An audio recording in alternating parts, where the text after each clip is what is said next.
Okay जी।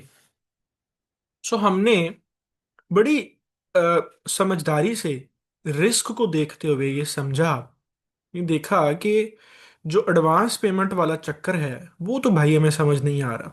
हम क्यों advance payment भेजें किसी को। इसी तरीके से हमने देखा कि हम इंपोर्टर के तौर पर एडवांस पेमेंट से तो हम ये कह रहे हैं कि हम एडवांस पेमेंट क्यों भेजें।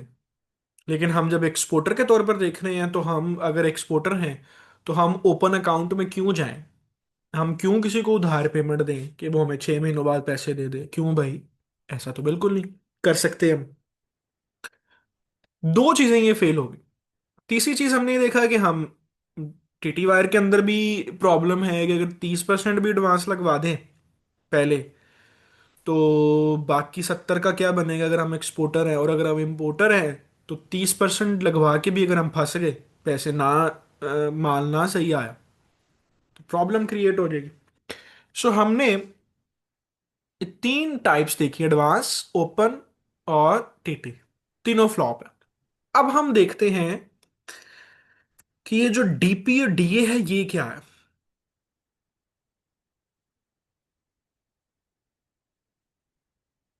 अच्छा जी। पहले हम डीए को देखते हैं। डीए एक पेमेंट मेथड है। इसका एब्रीविएशन इसको कहते हैं document against acceptance. DA, acceptance. Acceptance के लफ्ज से ही ये समझ आ रहा है कि कुछ ना कुछ ऐसा है कि जिसको एक्सेप्ट किया जाएगा तो पेमेंट होगी। मिसाल के तौर पर इंपोर्टर और एक्सपोर्टर दोनों का एक कॉन्ट्रैक्ट हो गया कि जी हम जो पेमेंट मेथड होगा हमारा वो डीए होगा। डीए का मतलब ये होता है कि एक्सपोर्टर पैसे सॉरी सामान भेजेगा, ठीक है। इंपोर्टर जो है सामान ले भी लेगा, सामान रिलीज भी करवा लेगा, क्लियरेंस भी हो जाएगी। लेकिन अगर इंपोर्टर को सामान पसंद नहीं आता, सामान की हालत ठीक नहीं होती, सामान खराब होता है, या इंपोर्टर जानबूझ के ही झूठ कह दे कि भाई मुझे तो सामान पसंद नहीं है, तो वो पेमेंट नहीं भी करेगा तो बैंक उसको नहीं पूछेगा, क्योंकि उसने वो सामान एक्सेप्ट नहीं किया। पहली सूरत। दूसरी सूरत, अगर वो एक्सेप्ट कर ले लेकिन वो ये कहे कि मैं इसको क्रेडिट पे पे करूंगा, तो वो भी एक्सपोर्टर को मानना पड़ता है। अब इंपोर्टर के एतबार से देखें तो ये टाइप बड़ी अच्छी है डीए की। सामान भी मिल गया, क्लियर भी करवा लिया, सामान बेच भी दिया, बाद में झूठ बोल दे नहीं जी हमें नहीं सामान पसंद आया था, वो तो हमने कोड़ियों के भाव ले लिया। मिसाल के तौर पर 50 लाख का सामान मंगवा लिया, ये ले भाई 10 लाख रुपए ले लें, वो तो सामान हमने सारा फजूल बेच दिया। एक्सपोर्टर कुछ भी नहीं कर सकता लीगली। अच्छा, सामान ले भी लिया, कर भी लिया, बेच भी दिया, पैसे भी मान लिए कि देने हैं, नहीं जी अभी नहीं आया, उधार पे चले गए हैं, 3 महीने बाद पेमेंट दूंगा। एक्सपोर्टर कुछ नहीं कर सकता। सो इंपोर्टर के हिसाब से तो डीए बहुत अच्छा है। सामान ले लें, खास तौर पे पाकिस्तानी तो यही सोचेंगे सामान आ जाए उसके बाद कहेंगे गवाच गया, पैसे कोई नहीं है कि पाँच जो है तो जिन्हें ऐसी उधार लेके करने हैं ना। एक्सपोर्टर के लिए रिस्क है इसमें बहुत बड़ा। तो अ, शायद ही आप में से कोई ऐसा एक्सपोर्टर हो कि जो ये समझने के बाद डीए पे काम करे, वो कि भाई मैं क्यों सामान दूं, मैं बेवकूफ हूँ सामान दे दूं और बाद में ना पैसे मिले ना तुम एक्सेप्ट करो, कुछ भी ना करो, मैं कुछ भी नहीं कर सकता। सो डीए के ऊपर भी हमें कंसर्न आ गया। जी हनान भाई, सवाल पूछे। सर अगर इस तरह होता है कि हम डीए के थ्रू पेमेंट करते हैं, हम्म। और अगर तो हम अपने क्या कहते हैं जो हमारा एक्सपोर्टर है उसके साथ एक लॉन्ग टर्म रिलेशन क्रिएट करना चाहते हैं, और हमारा बिजनेस लॉन्ग टर्म होगा, जाहिर बात है जब हम इम्पोर्ट एक्सपोर्ट में आ रहे हैं तो एज एन लॉन्ग टर्म जा रहे हैं। हम्म। तो फिर इस चीज में एक्सपोर्टर को भी थोड़ा सा कम रिस्क होगा, क्योंकि एक तो हम अपना बार बार सप्लायर चेंज नहीं कर सकते जो हमारा एक्सपोर्टर होगा। हम्म। तो ये बहुत ही ज्यादा रेयर केस नहीं होगा कि जो इम्पोर्टर होगा वो इस तरह करेगा कि आगे से पेमेंट नहीं देगा। नहीं करते हैं ना ये तो, चलो आप अच्छा सोच रहे हो ना, तो ये तो लोग करेंगे इस तरह। और अगर लेट सपोज अगर नहीं भी करते, मैं इसको अपनी एग्जांपल में देखता हूँ। मैं और आप, हम जी दोनों जी पार्टनर हैं, हम दोनों एक्सपोर्टर हैं। किसी जगह से जी हमें इंपोर्ट का ऑर्डर आया है। कितनी भी जी अच्छी जी कंपनी हो, वो के सामान भेज दो और 90 दिन बाद पेमेंट ले लेना, और उसमें भी ये चांस है कि वो कह सकते हैं कि पेमेंट नहीं देनी, सामान खराब है, तो हमारा क्या फैसला होगा एज एक्सपोर्टर? आप तो बिल्कुल आपकी तरफ से कुछ इश्यूज रहेंगे इस हवाले से, इनसिक्योरिटीज के। हम तो यही कहेंगे ना कि यार भाई को थोड़े प्रॉफिट पे कोई और ढूंढ लेते हैं इंपोर्टर, हम इसको देंगे। 90 दिन सूली पे क्यों लटके रहेंगे ये? एक तो 90 दिन बाद देगा, और दूसरा पता नहीं देता भी है कि नहीं, बाद में कह दे सामान ही पसंद नहीं आया। So exactly. As a exporter हमारे पास इसमें रिस्क रहेगा। मैंने आपको बताया, हम जितनी भी टाइप्स डिस्कस करेंगे ना, हमने रिस्क को देखना है। जब तक दोनों पार्टीज का रिस्क कम नहीं होगा, ट्रेड नहीं होगी। तो जी जो आप बिल्कुल बात सही। कर रहे हैं ना, आप जो बात कर रहे हैं जी उसमें जी ये है कि दोनों एक्सपोर्टर यानी ये कहे कि अच्छा चलो, मेरा इंपोर्टर अगर मुझसे सामान ले रहा है, चीजें ले रहा है, और मैं उसको पेमेंट में थोड़ा रिलीफ भी दे सकता हूँ, वो वाली ऑप्शन भी हम एलसी में डिस्कस कर लेंगे। वो एलसी में ऑप्शन होती है। जी कर लेकिन वो लेंगे। डीए पे कभी नहीं जाएगा कि तू मना ही कर दियो तुसी के पाइन में लेना ही नहीं सामान। तो इसलिए फिर इस पे डीए पे काम नहीं लोग करते। ओके, अब जी डीए के सही। साथ दूसरी टाइप आती है डीपी। ये एलसी के बाद जो सबसे ज्यादा यूज होने वाली टाइप होती है ना, वो डीपी होती है एलसी के बाद। ये टाइप होती है, इसको कहते हैं, जैसे वो था ना डॉक्यूमेंट अगेंस्ट एक्सेप्टेंस, ये है डॉक्यूमेंट अगेंस्ट पेमेंट। मिसाल के तौर पर, डॉक्यूमेंट अगेंस्ट पेमेंट क्यों लिखा जाता है? ये पहले लफ्ज का क्या मतलब होता है? डॉक्यूमेंट अगेंस्ट, इसका मतलब ये होता है कि जब हमने, मिसाल के तौर पर, हम इंपोर्टर हैं और हारिस भाई एक्सपोर्टर हैं जो चाइना में हैं, हम इंपोर्टर हैं, और जावेद भाई जो इस ग्रुप में हैं वो कस्टम क्लियरेंस वाले हैं। हमने हारिस भाई से सामान मंगवाया।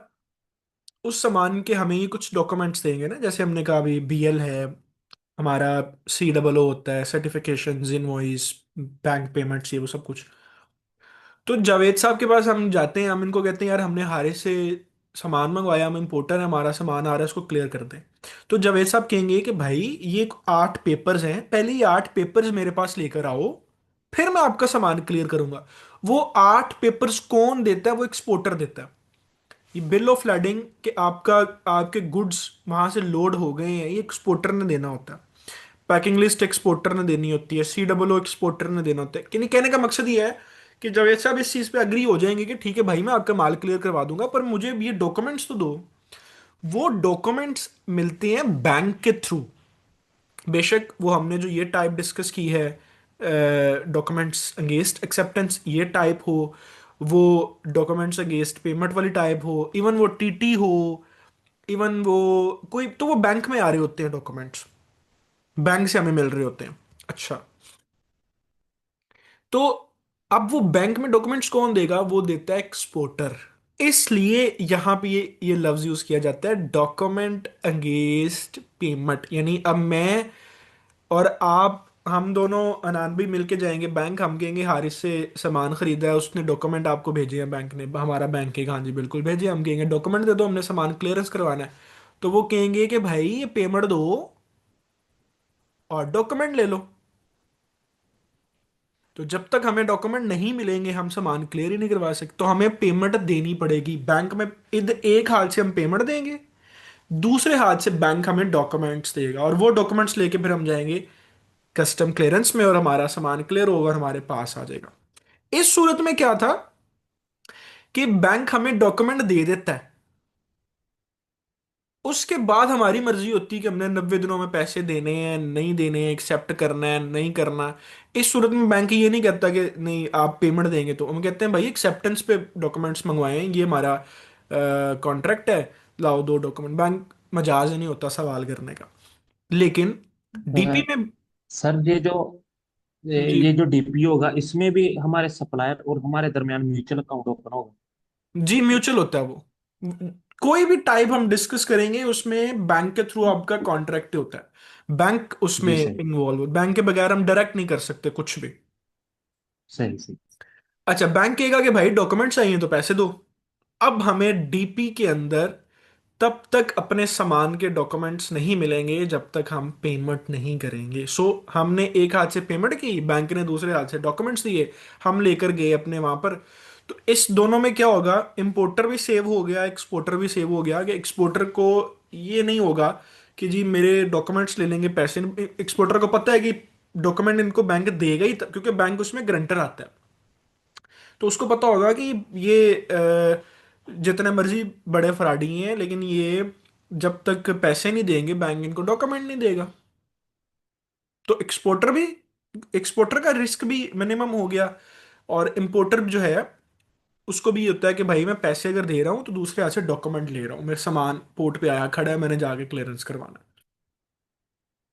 तो एलसी के बाद जो सबसे ज्यादा यूज होने वाला होता है वो डीपी होता है। इसमें दोनों का रिस्क देखो कम हो गया, लेकिन इसमें कुछ डिसएडवांटेजेस होते हैं। एलसी एकदम से नहीं बन गया मेथड ये, जिसको अभी हम डिस्कस करेंगे। अभी आप देखो एलसी को डिस्कस करने के लिए पहले 1 घंटे की हमें समझना पड़ रहा है कि एलसी, दुनिया को एलसी की जरूरत क्यों पड़ी। एलसी शुरू में कुछ भी नहीं थी, मैं अभी आपको ना ये देखो दिखाऊंगा। एलसी से पहले ये इस तरह से डॉक्यूमेंट्स आपस में चलते थे। ये कॉन्ट्रैक्ट्स हुए हैं, ये देखें। 2000 तक भी सब कुछ चल रहा था, लोग भरोसे पे सब कुछ कर रहे थे।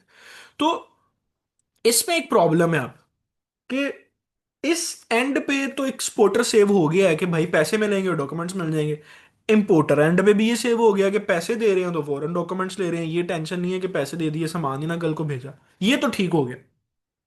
लेकिन अब इसमें एक और प्रॉब्लम जनरेट हो गई। अच्छा, वो प्रॉब्लम अगर कोई आप में से मुझे कोई बताएगा ना तो मुझे खुशी होगी कि फिर भी कहीं एक सर एक रिस्क है। जी जी हारिस भाई। सर मैं यही सवाल पूछना चाह रहा था कि अगर कोई पेमेंट नहीं करता रिसीव करने वाला तो शिपमेंट के चार्जेस कौन वो देगा? एक्सपोर्टर को पड़ेगा, अच्छा चलो सही। उसका वो नुकसान होगा। एक तो नुकसान ये होगा कि अगर वो हम पेमेंट नहीं करते, हम रिफ्यूज कर देते हैं कि जी नहीं हमने नहीं लेना, तो वो शिपमेंट वापस रिवर्स हो जाएगी। लेकिन उसके जो चार्जेस होते हैं, जो जितना भी टाइम वेस्ट होगा, चीज़ें वो सारी एक्सपोर्टर के ऊपर होती हैं। सही। तो क्वेश्चन है सर एक। वैसे जी अगर डीपी में अगर डीपी में हम सर बैंक से अपना क्या कहते हैं वो जो डॉक्यूमेंट्स होते हैं वो ले लेते हैं, और उसके बाद हमें सप्लायर का जो हमारा सामान होगा वो रिसीव हो जाएगा, और उसमें कुछ हमारा नुकसान वगैरह हो जाएगा, या कुछ हमें उन प्रोडक्ट्स में से फेक प्रोडक्ट आ गया तो उसका क्या हाल होगा, वो हम फिर वापस दे सकते हैं उस सप्लायर को? हाँ, वेरी गुड पॉइंट। ये सेकंड पॉइंट ये है कि अगर सामान तो आया खड़ा है, ये तो प्रूव हो गया सामान आ गया, लेकिन सामान ठीक ही नहीं है, वो कौन चेक करेगा? तो ये दूसरे एंड पे ये मसला हो गया। जावेद साहब कुछ कहने लगे थे। जी सर, मैं यही कह रहा था कि क्वालिटी कंट्रोल का तो फैक्टर अभी मतलब एग्जामिन नहीं हुआ। हाँ स्पेसिफिकेशंस का, क्वालिटी का, वो हमें नहीं श्योर, तो एग्जैक्टली मतलब वो मरान साहब ने कह दिया। एग्जैक्टली। यही अब मैं कहना ये तो प्रूव हो गया कि हमने हारिस साहब से 100 कार्टन का सामान मंगवाया था, ये तो प्रूव हो गया। 100 कार्टन मंगवाए हैं, 100 कार्टन के अंदर हमने उनसे सोना मंगवाया। अब ये कैसे पता चल, 100 कार्टन तो आए खड़े हैं, बीएल के अंदर ये लिखा होगा कि 100 कार्टन है। ये कैसे पता चलेगा कि वो 18वें ग्रेड का सोना था, 22वें का, 19वां? वो कैसे इंश्योर होगा? उसकी कौन गारंटी लेगा? क्वालिटी चेक कौन देखेगा? या किस तरह से होगा? तो वो जो प्रॉब्लम सामान के बाद होती है, और जैसे शुरू में हारिस भाई ने कहा कि हम रिफ्यूज भी कर सकते हैं। हम बैंक जाके, बैंक से कॉल आई जी आपके डॉक्यूमेंट्स आ गए, जी नहीं हमारी कंपनी दिवालिया हो गई है, हमने नहीं लेना, हम हमारा नुकसान हो गया, वापस भेज दें। तो वो जो उसको 2-4 हज़ार डॉलर ठुकेगा किराए का, ये वो भी एक्सपोर्टर फिर जाहिर है सामान तैयार करना। इसको अपने एंड पे हम सोचे ना कि हमने यहाँ पे सामान तैयार किया, लोड करवाया, शिप करवाया, चीज़ें, फैक्ट्री, सब कुछ। किराया भी पड़ गया, तो नुकसान तो हो गया ना 5-10 लाख रुपए का। सो अगर आपने किसी कम, तो सवाल, एक सवाल चलो ये पैदा होता है फिर डीपी, मैंने कहा कि एलसी की बात सबसे ज्यादा यूज होती है, तो कौन लोग फिर करते हैं? वो ऐसे करते हैं कि जब आपने किसी कंपनी के साथ 2-4 साल 5 साल एलसी पे काम कर लिया होता है, आपको पता चल गया होता है, आप 2-4 बार आपने वहां पे विजिट कर लिया है, 3-4 बार उन्होंने आपके पास विजिट कर लिया है, ट्रस्ट डेवलप हो गया है। ये दुनिया की बड़ी कंपनीज हैं। जैसे जैसे आहिस्ता आहिस्ता हम आगे सीखेंगे कि सप्लायर को भी अगर ढूंढना हो तो उसमें क्या चीजें, तो फिर कहीं ना कहीं बंदा रिस्क ले लेता है कि यार ये बड़ी कंपनी नहीं करने लगेगी इसे। क्यों? क्यों बंदा डीपी पे जाता है जब एलसी जैसी चीज मौजूद है? इसलिए कि एलसी, अभी हम जब पढ़ेंगे तो एलसी के प्रोसीजर के अंदर कॉम्प्लेक्सिटीज होती हैं बहुत ज्यादा। एलसी ओपन करना महंगी होती है। डीपी के ऊपर टोटल आपको कोई $100 खर्चा आता है, मतलब जो बैंक को फीस आपने देनी होती है टोटल। एलसी के ऊपर जो, अगर मिसाल के तौर पर $1 लाख की एलसी है तो उसके ऊपर वो आपसे 1% चार्ज करे, $1000 देंगे आप, $3 लाख। फिर एलसी टाइम लेती है, काफी चीजें होती है उसके ऊपर ना। लोग कोशिश करते हैं कि डीपी के ऊपर अगर उनको ट्रस्ट जनरेट हो जाए तो। सो अभी तक हमने तय ये पाया कि अभी तक हमने जितनी ये चीजें ये डिस्कस किए हैं, उसमें एडवांस पेमेंट भी उड़ गया, बिल्कुल ही फारग। ओपन अकाउंट भी उड़ गया, बिल्कुल ही फारग।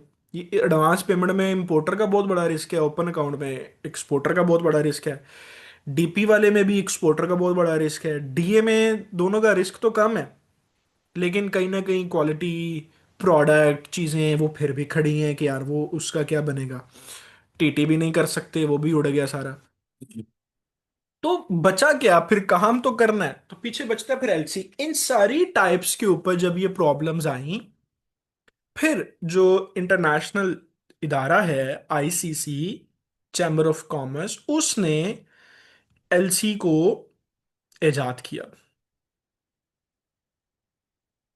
ताकि इंपोर्टर और एक्सपोर्टर दोनों के जो रिस्क है वो बिल्कुल मिनिमम हो जाए। एलसी को समझने के लिए एक सिंपल डेफिनेशन समझिए। हमने पीछे जितने रिस्क डिस्कस किए एज ए इंपोर्टर और एज ए एक्सपोर्टर, अपने अपने रिस्क लेके हम बैंक के पास चले गए। हमने उनको बताया, बैंक ने कहा यार ये सारी चीजें एक साइड पे, तुमने ट्रेड करनी है, आओ मैं तुम्हारा गारंटर बनता हूं। इंपोर्टर को ये गारंटी है कि अगर उसका सामान पूरा और ठीक क्वालिटी के साथ नहीं पहुंचेगा तो तुम पैसे ना देना, मैं गारंटी दूंगा उसकी, तुम्हारे पैसे जाया नहीं जाएंगे, तुम्हें पैसे वापस मिल जाएंगे। और एक्सपोर्टर को ये गारंटी होती है कि अगर तुमने सामान सही सलामत सही तरीके से भेजा, तो इंपोर्टर अगर तुम्हें पैसे देने फिर रिफ्यूज करे तो मैं तुम्हारे पैसे दूंगा। बैंक कहता है दोनों पार्टीज को कि भाईजान मैं आप में चौधरी बन के आए, सुलह करवा देता हूं। दोनों को गारंटी मिल जाती है। इसको कहते हैं letter of credit. Letter of credit word की को ही अगर हम समझें तो हमें ये मिलता है कि हम जो बैंक को पैसे देंगे, क्रेडिट करेंगे, उसके अगेंस्ट हमें वो एक लेटर दे देगा, लिख के दे देगा कि जाओ भाईजान ये पैसे हैं। वो एक पेपर हमारे पास आ जाएगा, उसमें हमारे पैसे छुपे हुए होंगे और बैंक उसमें गारंटर आ जाएगा। सो इंपोर्टर को ये टेंशन खत्म हो जाएगी कि पता नहीं सामान कैसा आता है, आता भी है कि नहीं आता। और एक्सपोर्टर को ये टेंशन खत्म हो जाएगी कि मैं सामान भेजूं और मुझे पैसे ही ना मिले। दोनों को गारंटी दे रहा है बैंक, और बैंक इस गारंटी का आपसे चार्ज करेगा। इस वक्त पाकिस्तान के अंदर जो मीज़ान बैंक है वो 1% चार्ज करता है आपसे एलसी का अमाउंट, टोटल अमाउंट का। ठीक है, हर बैंक का अपना है, लेकिन कमोपेश इनका 0.5 से लेके 1.12 के दरमियान सारे बैंक्स डील करते हैं। वो आपसे चार्ज करते हैं एलसी की पेमेंट, इतनी गारंटी देने का। जाहिर है आपने $2 लाख की एलसी ओपन करवा ली है तो उसके बाद कोई मसला हो जाता है तो $2 लाख की गारंटी तो बैंक ने दी हुई है ना, तो उसके अगेंस्ट वो आपसे फिर पैसे चार्ज करता है। ठीक है, डेफिनेशन के एतबार से सर एलसी। एक क्वेश्चन है। जी भाई। अगर हम इंपोर्ट कर रहे हैं सामान, तो हमारा एक्सपोर्टर सामान भेज देता है, और उसे जो ट्रांसफर करेगा, पहले हम बैंक को ट्रांसफर करेंगे और फिर बैंक हमारे एक्सपोर्टर को ट्रांसफर करेगा, या बैंक उसे पहले ही कर देगा और हम बाद में बैंक को ट्रांसफर करेंगे? और अगर हम बैंक को ट्रांसफर नहीं करते तो वो फिर क्या होता है बड़ा? जी मैं आपको बताता हूँ। पहले इस पूरे लेक्चर को आप समझें अब, और फिर आपके सवाल क्लियर हो जाएंगे। एलसी का प्रोसेस क्या होता है? एलसी का प्रोसेस है ये। एप्लीकेंट यानी बायर एप्लीकेशन देता है इंपोर्टर जाके बैंक में कि मैंने काम करना है, एलसी ओपन कर दें। जब एप्लीकेशन जाके एप्लीकेंट देता है बायर इंपोर्टर, तो वो एलसी तब तक ओपन ही नहीं होती जब तक आप पैसे बैंक में दे नहीं देते। मिसाल के तौर पर ये जो दूसरे हमने टाइप्स डिस्कस की, मिसाल के तौर पर ये हमने हम इसको इसको देखते हैं ना, फुल पेमेंट वाले को, एडवांस को। हम गए बैंक में, उसको फुल पेमेंट दे दी कि भाईजान ये एडवांस पेमेंट कर दें हमारे उसको। तो वो पेमेंट फौरी तौर पर चली जाएगी सप्लायर के पास। लेटर ऑफ क्रेडिट में ये होगा कि हम पेमेंट दे देंगे बैंक को। बैंक उस पेमेंट के अगेंस्ट एक लेटर दे देगा एक्सपोर्टर को कि भाईजान ये तय हो गया, प्रूव हो गया कि मेरे पास पैसे आ गए हैं। अब जो आपकी डील हुई है उस डील पे काम करो और चीजें बनाओ और चीजें भेजो ताकि तुम्हें ये पैसे रिलीज हो। ठीक है। सो एप्लीकेंट पहले ही पैसे बैंक में दे देता है। अच्छा, जब आप थोड़ा सा काम कर लेते हैं, जैसे अगर मैं अपनी एग्जांपल दूं या अपनी कंपनी की एग्जांपल दूं, मेरी एक पेरेंट कंपनी जैसे दूसरी है, तो वो क्या है कि उस कंपनी में हमने पिछले कोई 15 साल से काम किया हुआ है ना, तो बैंक को पता है ये अच्छा काम करने वाले लोग, तो बैंक हमें कम से कम को 25-30 दिन का मार्जिन दे देता है कि एलसी ओपन हो जाती है, और 20 से 25 दिन तक हमने उस एलसी के अंदर पैसे डलवा देते हैं। मिसाल के तौर पर हमने, पहली बात तो ऐसा होता ही नहीं है कि एलसी ओपन हो नए बंदे के लिए और पैसे ना दिए और बैंक एलसी ओपन कर दे। ऐसा नहीं होता। जो केस मैं बता रहा हूँ कि हमें 20-25 दिन का मार्जिन मिल जाता है, वो तब मिल रहा है कि 15 साल हमने बैंक से काम कर लिया है, बैंक को हमारी फैक्ट्री का पता है, हमारे ऑफिस का पता है, हमारे दूसरे तीसरे चौथे अकाउंट्स में पैसे पड़े हैं, चीजें पड़ी, बैंक अपने आप को सेफ रखता है। अच्छा, मिसाल के तौर पर समझने के लिए कर लेते हैं कि आपने एलजी ओपन हो गई और पैसे नहीं दिए बैंक को आपने, आप डिफॉल्ट, तो बैंक फिर आप पे केस करता है लीगल। आपके नाम पे जो भी प्रॉपर्टी होगी, जो भी चीज है, उसको फिर बैंक सू कर लेता है। ये प्रॉब्लम होती है क्योंकि बैंक गारंटर होता है उसमें। एप्लीकेंट ने एप्लीकेशन दी, बैंक ने एलसी ओपन कर ली, एलसी ओपन करके लेटर दे दिया, वो लेटर उसने भेज दिया बायर के बैंक को, अ, जो बेनिफिशियरी एक्सपोर्टर है उसके बैंक को। ठीक है। जो कि एक्सपोर्टर अपना कोई बैंक देगा ना कि मेरी जो आपने एलसी ओपन करवानी है वो इस बैंक में, मेरे इस अकाउंट में ओपन करवाएं, तो वो automatically bank to bank deal हो रहा होता है। सो हमारा बैंक जो है, हम इसको इंपोर्ट के जमरे में समझते हैं ना, तो वो भेज देगा एक्सपोर्टर के बैंक को कि भाईजान ये लें, आपके पास एलसी आ गई एक्सपोर्टर, और हमें वो कॉपी दे देगा उसकी, तो हम वैसे भी अपने सप्लायर को उसकी कॉपी भेज देंगे कि भाई अपने बैंक जाके कंफर्म कर लो, ओरिजिनल एलसी उसके पास आ गई है। Got it. एलसी ओपन करवाने के लिए इतना प्रोसीजर चाहिए होता है। उसके लिए हमने उसको अपनी इनवॉइस देनी होती है, जो हमारा कॉन्ट्रैक्ट हो रहा हो चीज़ों का वो देना होता है, और कुछ चीज़ें और देनी होती है, वो आगे चल के हम आहिस्ता आहिस्ता समझते हैं उसको। ये कंफर्मिंग बैंक जो है ना, ये क्या होता है अब? अच्छा, एलसी के ऊपर भी अगर किसी एक्सपोर्टर को ट्रस्ट नहीं है, हालांकि एलसी बैंक कह रहा है कि जी मैं गारंटर दे रहा हूं, फिर भी अगर आपको ट्रस्ट नहीं है, तो फिर एक तीसरा बैंक इन्वॉल्व होता है, उसको कहते हैं कंफर्मिंग बैंक। वो बैंक उस आपके इंपोर्टर के बैंक की गारंटी देता है कि अगर ये बैंक पैसे नहीं देगा ना तो मैं दूंगा। इसको यूं समझते हैं कि हम पाकिस्तान से एक्सपोर्ट कर रहे हैं फलस्तीन में।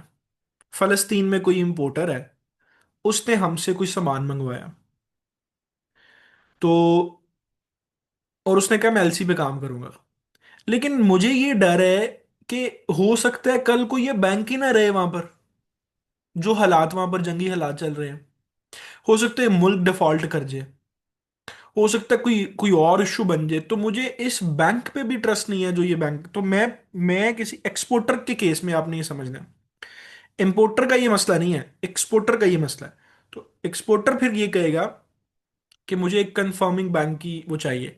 तो एक्सपोर्टर अपने बैंक को कहेगा कि भाईजान किसी तीसरे इंटरनेशनल बैंक की गारंटी दिलवाओ कि अगर ये बैंक मर जाता है, बैंक को कुछ हो जाता है, तो मुझे पैसे आप देंगे।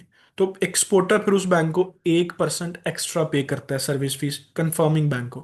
तो इसको कहते हैं कंफर्मिंग बैंक।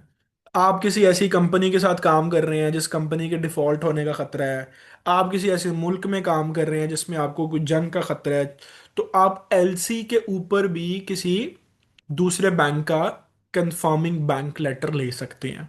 उसका एक्सपोर्टर पे करता है, मोस्ट सिक्योर्ड पेमेंट हो जाती है।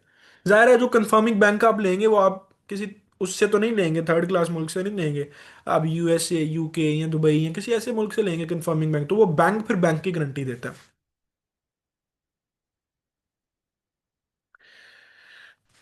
एलसी जो है वो यूज क्यों होती है?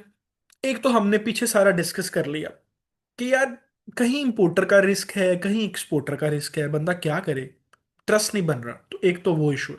दूसरा कि जब आपकी बहुत बड़ी पेमेंट्स होती हैं, $1 लाख, $2 लाख, $5 लाख, $10 लाख, तो फिर आप रिस्क नहीं लेते छोटा मोटा। आप कहते हैं यार ये 5 लाख फीस दी बेहतर है बैंक को, लेकिन मुझे ये तो पता होगा कि मैं ट्रस्ट में हूँ। किसी नए बायर के साथ काम कर रहे हैं, जैसे हमने कहा कि जैसे अभी हम दो तीन लोग, दो तीन कंपनीज हमारी हैं, उनके साथ हम डीपी पे काम करते हैं। तो लेकिन उसके साथ पीछे 5 साल हमने एलसी पे काम कर लिया होगा। कोई कंट्री की जैसे एग्जांपल मैंने दी, वहां पे आपको डर है। सो कुछ रीजंस जो जितनी हमने डिस्कस की हैं कि यार हमें जो है हमारे पैसे नहीं डूबेंगे इंपोर्टर की सूरत में, और एक्सपोर्टर की सूरत में है कि जी हमारा सामान नहीं डूबेगा। अब अच्छा, ये जो लिखा हुआ है ना यूसीबी 600, इससे आपने घबराना नहीं है। बेसिकली आईसीसी ने, जो अभी हम मैं कुछ चीजें आपको यहाँ पे दिखाऊंगा अभी, जो आईसीसी है ना, ये इंटरनेशनल चैम्बर ऑफ कॉमर्स, इसने जब एलसी बनाई थी ना, तो एलसी काम कैसे करेगी उसके कुछ रूल्स डिसाइड किए थे। उन रूल्स को ये कहते हैं यूसीपी 600।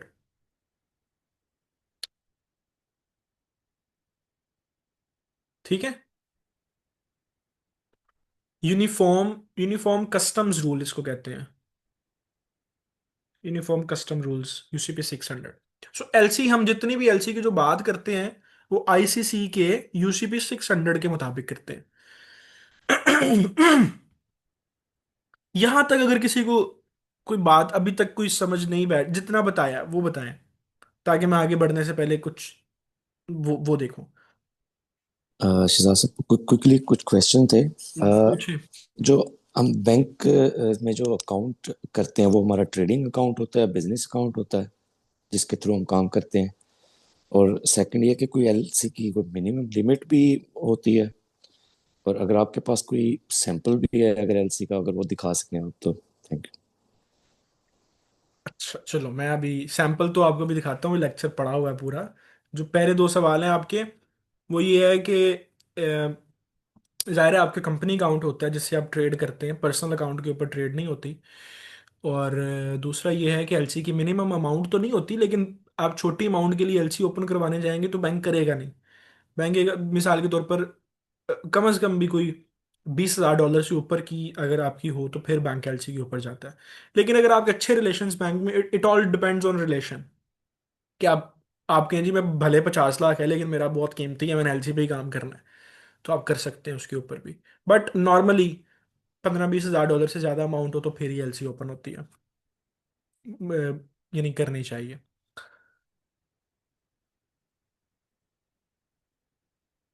अच्छा, अब हम ना एलसी, यहां तक हमने समझ लिया कि एलसी जरूरी क्यों है।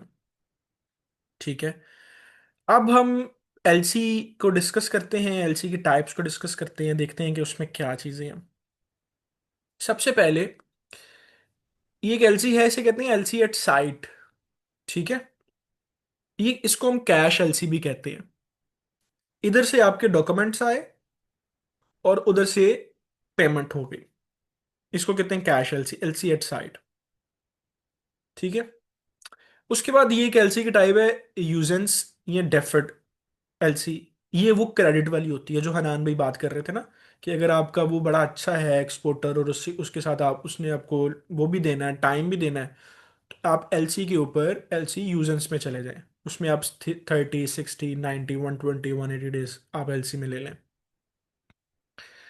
अच्छा, उसके बाद एक होती है कंफर्म्ड एलसी, एक होती है अनकंफर्म्ड। ये वही है जो मैंने आपको अभी बताया कि अगर आपको उस बैंक पे भी ट्रस्ट नहीं है तो एक्सपोर्टर 1% खुद पे करके किसी तीसरे बैंक की गारंटी ले लेता है।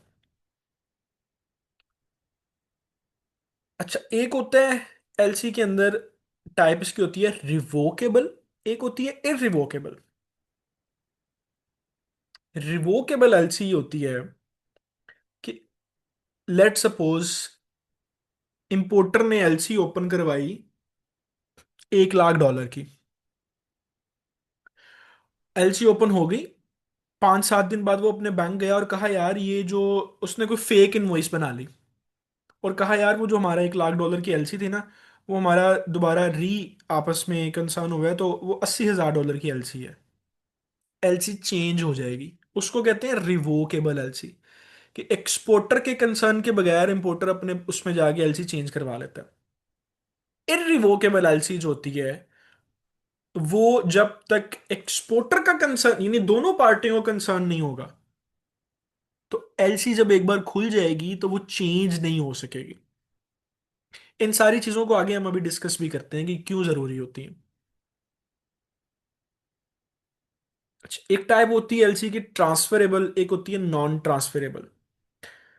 ट्रांसफरेबल जो एलसी होती है वो उसका ये होता है जैसे नाम से ही हो रहा है कि लेट सपोज हमारा इंपोर्टर बैठा है यूएसए में, डील हमने की है, और हमारा जो सप्लायर है जिससे हम सामान ले रहे हैं वो चाइना में है, हम बीच में ट्रेडर हैं लेकिन डील हमने क्लोज की है।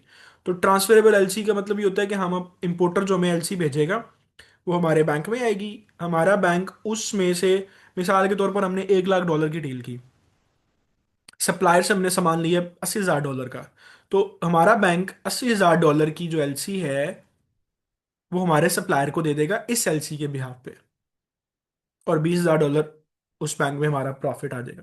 फिर एक होती है नॉन ट्रांसफरेबल एलसी के, आप एक ऐसी, आपको अगर किसी कंपनी पे ऐसा डाउट है कि ये ट्रेडिंग कंपनी है या ये किसी और से लेके सामान इस तरह से करेंगे, तो नॉन ट्रांसफरेबल एलसी बनवा लें। बैक टू बैक एलसी भी जो है वो भी ट्रेडिंग के लिए यूज होती है।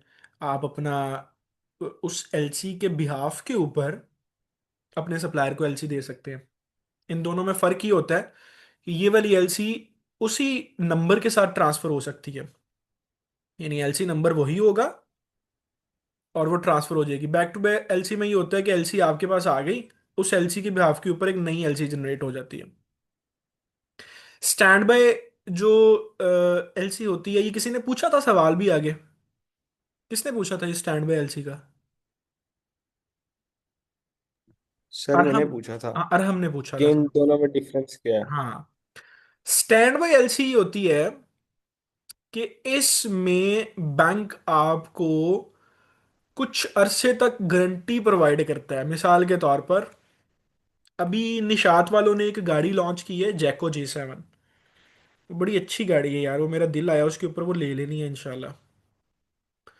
तो मिसाल के तौर पर अब वो गाड़ी हम पाकिस्तान से नहीं ले रहे, चाइना से डायरेक्ट मंगवा रहे हैं, एक समझाने के लिए बात कर रहा हूँ।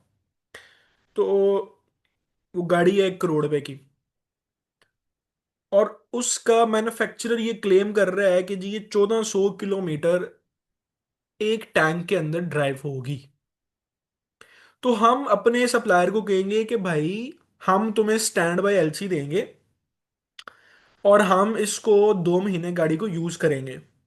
अगर तो वाकई 1400 किलोमीटर ड्राइव हुई तो हमारा बैंक तुम्हें पैसे दे देगा, नहीं तो गाड़ी वापस भेज देंगे। सो जहां पे परफॉर्मेंस या प्रोडक्ट की गारंटी वाला कोई एलिमेंट ऐड हो जाए तो वहां पे फिर जो एलसी ओपन होती है उसको स्टैंड बाय एलसी कहते हैं। समझे आप मेरी बात? आपने कुछ जहाज खरीद लिए हैं, तो उस वो जहाज जो खरीदे हैं आपने, ये जो ट्रेन खरीद ली है, इसकी गारंटी कैसे होनी है?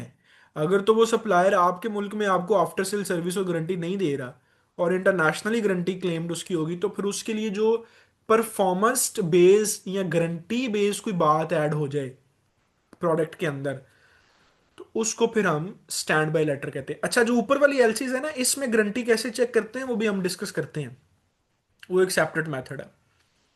लेकिन अगर वो कंपनी डायरेक्ट वो दे रही है तो फिर उसको हम स्टैंड बाय एलसी कहते हैं। अगर वो परफॉर्मेंस नहीं होगी तो फिर हम उसको, लेकिन ये बहुत कम ऑन होती है एलसी।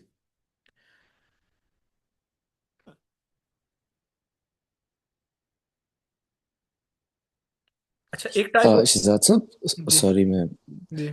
इस केस में सैंपल वाली ऑप्शन यूज नहीं हो सकती?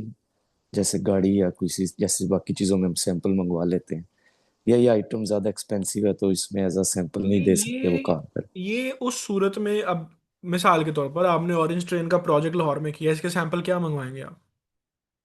या आपने जहाज खरीदने हैं, जहाज का सैंपल क्या मंगवाएंगे? तो ये इस तरह की जो टाइप, अच्छा, ये ज्यादातर एलसी यूज होती है गवर्नमेंट प्रोजेक्ट्स में। गवर्नमेंट प्रोजेक्ट्स में ज़्यादा एलसी यूज़ होती है। गवर्नमेंट ने कोई प्रोजेक्ट किया है और गवर्नमेंट टू गवर्नमेंट प्रोजेक्ट हो रहा है, और उसको गवर्नमेंट, जैसे हमारे यहाँ पर सी पैक हो रहा है, तो सी पैक की जो गारंटी है पीछे चाइना ने ली हुई है। सी पैक के प्रोजेक्ट्स के अतबार से कुछ चीज़ अगर पाकिस्तान ने ऐसी कमिट की हो कि जिसकी पेमेंट पाकिस्तान ने करनी है, तो उसमें obviously stand by LC use होती होगी, कि उसमें परफॉर्मेंस गारंटी चीज़ें सारा कुछ देखा जा रहा होगा। नॉर्मल जो ट्रेडर्स होते हैं वो स्टैंड बाय एलसी के ऊपर नहीं काम करते, क्योंकि वो प्रोडक्ट की क्वालिटी के लिए एक थर्ड मेथड मेथड यूज करते हैं, जिसको अभी हम डिस्कस करेंगे। ठीक है। जी, okay, thank you. Okay. So red clause LC जो होती है, ये इस सूरत में होती है कि आप $1 लाख की एलसी है, लेकिन उस $1 लाख में कुछ पेमेंट एडवांस भी एक्सपोर्टर को मिल सकती है। मिसाल के तौर पर एक्सपोर्टर कहता है कि यार $1 लाख की एलसी है, लेकिन मुझे 20,000 इसमें से एडवांस चाहिए अपना काम शुरू करने के लिए, तो उसको रेड क्लॉज एलसी कहते हैं। अच्छा, अगर आपने अपनी कोई ऐसी एलसी है जिसमें आपने प्रोडक्ट्स के अलावा पैकेजिंग की कॉस्ट भी ऐड करवाई हुई है, तो उसको हम ग्रीन क्लॉज एलसी कहते हैं। रिवॉल्विंग एलसी उसे कहते हैं कि मिसाल के तौर पर हमने जेको J7 के साथ डील कर ली है कि 1 साल की 1,000 गाड़ियां आपने हमें भेजनी है, लेकिन हम हर 100 गाड़ियों के बाद पेमेंट देते जाएंगे, तो उसकी एलसी एक ही ओपन होगी, उसको रिवॉल्विंग एलसी कहते हैं। उसमें लिखा जाएगा कि टोटल गाड़ियां 1,000 हैं, लेकिन जैसे जैसे 100 गाड़ियां आती जाएंगी पेमेंट्स होती जाएगी, उसको रिवॉल्विंग एलसी कहते हैं, बार बार वो नहीं करनी पड़ती। रिस्ट्रिक्टेड अनरिस्ट्रिक्टेड एलसी जो होती है, अच्छा, ये जो वीडियो है, सेशन है, ये खत्म हो रहा है, 1 मिनट इसका रह गया, तो मैं दूसरी वो करके ना जनरेट वो भेजता हूँ आपको। रिस्ट्रिक्टेड अनरिस्ट्रिक्टेड एलसी में भी वही कंफर्मिंग बैंक वाला एलिमेंट होता है। एक बैंक के अलावा कोई दूसरा बैंक भी इसको डील कर सकता है कि नहीं कर सकता, या कोई भी बैंक इसको डील कर सकता है, ये मैं अभी आपको ना बताता हूँ अगली वीडियो में।